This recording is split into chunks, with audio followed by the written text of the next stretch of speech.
నేను భయపడ్డానండి. ఇక్కడ ఏ భరణం ఎవరో అంటారు, నిమిషమే టైం ఇచ్చామని కంగారు పెట్టేసి ఏం మాట్లాడాలో ఏం మాట్లాడలేదో తెలియక కంగారు పడతామని 4 మాటలు రాసుకొచ్చాను, అది చదివేద్దామని.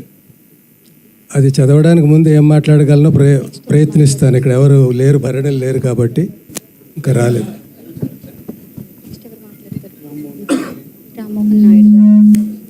చాలా గొప్ప సమావేశం అండి ఇది.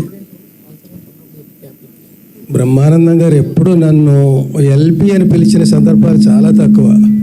ఫస్ట్ ఆయన పలకరింపు లంకభద్రాద్రి శ్రీరామచంద్రమూర్తికి జై. ఇంకా నేను తొందరగా పలికేశాను. దేన్ని అయినా 2 నిమిషాలు కూడా చెప్పగలరు ఈ మాటల్ని.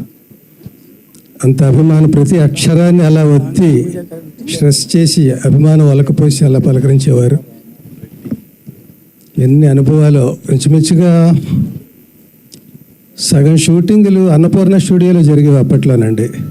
మేము ఎప్పుడు 10 మందికి తక్కువ ఉండేవాళ్ళం కాదు. కాంబినేషను అన్నపూర్ణ స్టూడియో ఇంటికి ఎదురకుండా మా ఇల్లు. లంచ్ టైంలో సరదాగా అందరం ఒక 5-6 10 మంది మా ఇంట్లో భోజనం చేసేవాళ్ళం. భోజనం నాది కాదు, క్యారియర్లు వచ్చేవి. మా ఇంట్లో ఏవో చట్నీస్, పచ్చళ్ళు, ఆవకాయలు ఇలాంటివి ఏవో పెట్టేవాళ్ళం. అందరూ కలిసి కూర్చొని తిని కబుర్లు చెప్పుకుంటూ జోకులు వేసుకుంటూ అయిపోయాక ఇంకా షూటింగ్కి ఎన్ని పిలుపులు వచ్చినా వెళ్ళబుద్ధి అయ్యేది కాదు. ఈయన అనేవాడు, అరే ఎంఎస్ నాది కూడా నువ్వు యాక్ట్ చేసేసిరా, నేను పడుకుంటాను కాసేపు అనేవాడు.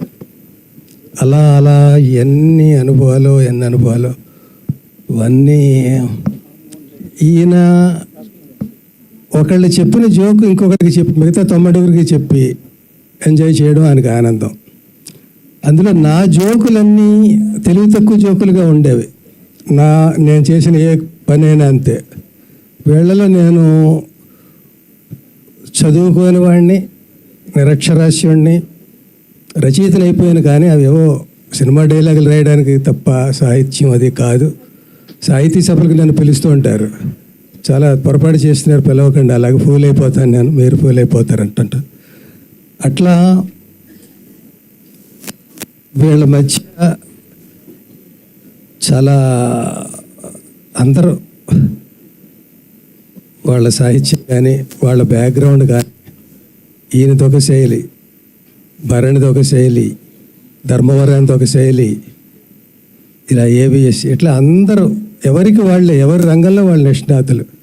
లక్కీగా నేను ఎక్కడ బతికిపోయానంటే, నేను 4 నాటకాలు ఆడి రాసి సినిమా ఫీల్డ్కి రావడం వల్ల చిన్న పునాది నాకు కూడా ఏదో ఉందని ఒక ఆత్మస్థైర్యం, అంతే తప్ప వీళ్ళలో ఏ రకంగా కూడా నేను సరితూగను.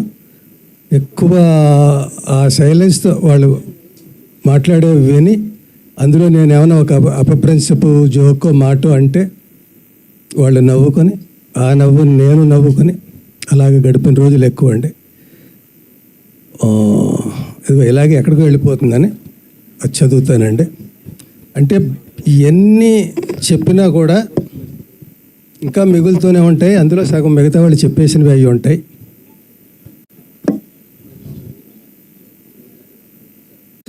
దయచేసి ఎవరు స్క్రిప్ట్ ఇవ్వలేదు, నేనే రాసుకొచ్చాను రైటర్ని కాబట్టి నేను రాసింది నేనే చదవాలి. అయితే ఒక్కటేంటంటే, నువ్వు మాట్లాడితేనే బాగుంది, రాసింది చదివితే ఇంకా అసహ్యంగా ఉంది అనుకోకండి. అందరికీ నమస్కారం అండి. ఈ మధ్యన ఫంక్షన్స్కి రావాలంటే భయంగా ఉంది. కారు ఆగి దిగుతుండగానే జనం చుట్టుముట్టి వయసు 70 వచ్చి కొంచెం కాళ్ళ నొప్పులు వచ్చి నడకలో చిన్న తేడా వచ్చినా సెల్ ఫోన్స్ గన్స్లా ఎక్కువ పెట్టేసి షూట్ చేసేసి ఈ నటుడిని గుర్తుపెట్టారా, చూడండి పాపం ఎలా అయిపోయాడో, నచ్చితే లైక్ చేయండి, కామెంట్ చేయండి, షేర్ చేయండి, నానా బేభత్సం చేసేస్తున్నారు. దెబ్బ తగిలితే రక్తం కారక రసం సాంబార్ కారుద్దా అన్నట్టు 70 ఏళ్ళు వచ్చాక నొప్పులు, కాళ్ళ నొప్పులు, కీళ్ళ నొప్పులు కాక కాన్పు నొప్పులు వస్తాయా?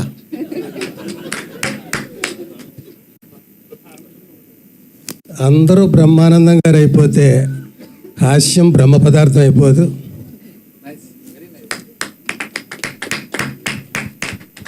అర్ధ శతాబ్దం, దాదాపు 1500 సినిమాలు. పోటీ నలుగురు మధ్య అయినా, 40 మంది మధ్య అయినా, రాబోయే ఇంకో 80 మంది మధ్య అయినా, తరతరాలతో తలబడిన తరగని చరిష్మా. అది థియేటర్గల సినిమా అయినా, ఓటీటీ అయినా, టీవీ అయినా, సెల్ ఫోన్ అయినా, సోషల్ మీడియా అయినా, ఈవెంట్ అయినా, యాడ్ అయినా, మీమ్స్ అయినా, ఏదైనా ఎక్కడ చూసినా ఆయనే. ఆయనతో నటించని నటుడు లేడు, ఆయన నటించని సినిమా లేదు, ఆయన నటించని పాత్ర లేదు, అసలు ఆయన నటించక్కర్లేదు, అసలు ఏం చెయ్యక్కర్లేదు, ఆయన కనిపించక్కర్లేదు, జస్ట్ ఆయన గుర్తొస్తే చాలు నవ్వు వచ్చేస్తుంది. ఒక్క మాటలో బ్రహ్మానందం గారు ఒక అపురూపం. ఆయనది ఒక హాస్య విశ్వరూపం. ఆయన పలికిన మాటలు రచయితగా కొన్ని నావైనందుకు, ఆయన పక్కన నటించినందుకు, భావాలు పంచుకున్నందుకు, నవ్వులు పెంచుకున్నందుకు, ఈ భూదూరపు బాటసారి మహాప్రస్థానంలో కలిసి నడిచిన అడుగులు నావి 4 ఉన్నందుకు మురిసిపోతూ, శతమానం భవతి శతాయుః పురుష శతేంద్రియ ఆయుష్యేవేంద్రియే ప్రతిష్టతి. Thank you sir, thank you so much. చాలా చక్కగా మాట్లాడారు. మీ మాటలే మిమ్మల్ని ఉన్నత స్థాయికి తీసుకొచ్చాయి అని నిరూపించారు. బాబు మోహన్ గారికి సాదరంగా ఆహ్వానం తెలియజేస్తున్నాము. And Peram groups, thank you so much అండి. బ్రహ్మానందం గారి సెలబ్రేషన్స్ని ఆయన సమక్షంలో జరుపుకునే అవకాశం మాకు కల్పించినందుకు పేరం గ్రూప్స్కి థ్యాంక్స్ చెప్తున్నాము. And next Congress committee chair